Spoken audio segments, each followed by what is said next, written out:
ভগবতী মৃন্ময়ী শ্রীচরণে প্রণিপাত এবং উপস্থিত সকল স্মৃতিকে আমি আমার আন্তরিক বিনম্র শ্রদ্ধা জানাচ্ছি।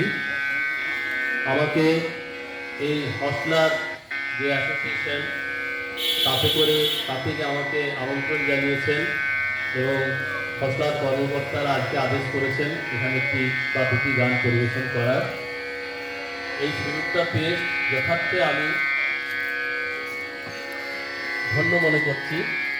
আর কালকে আমাকে নিয়ে অনেক আমাদের বাঁকুড়ার ভাষায় অনেক আধিক্যতা করা হয়েছে, কিন্তু সত্যি আমি তার যোগ্য নই। আমি গান গাই, গান ভালো লাগে, এটা আমার শেষ কথা।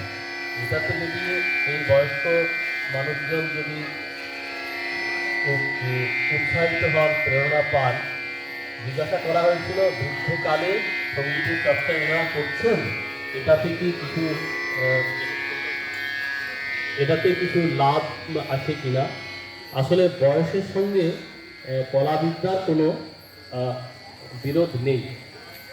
শরীর নষ্ট হতেই পারে, শরীর তো শরীরতে ইতি শরীরম, দিনে দিনে শীর্ণ হয়, তাই তো তার নাম শরীর।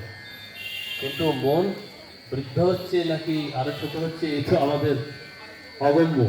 ধরে নিচ্ছি এটা কিছু হয়নি, জন্মানোর সঙ্গে যে মন ছিল তাই আছে।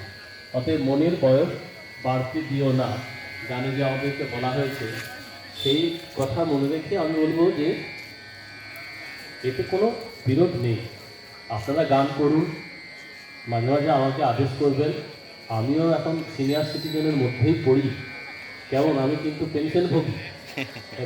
দেখে হয়তো একটু চ্যাংড়া চ্যাংড়া লাগে বটে, কিন্তু আসলে আমি কিন্তু আপনাদের দলে, আমাকে কিন্তু বাইরে ফেলে দেবেন না, কেমন। আজকে আমি একটা মা দুর্গার গান গাই। এই গানের একটা প্রসঙ্গ বলি। কাজী নজরুল ইসলাম এই মৃন্ময়ী মন্দিরে এসেছিলেন।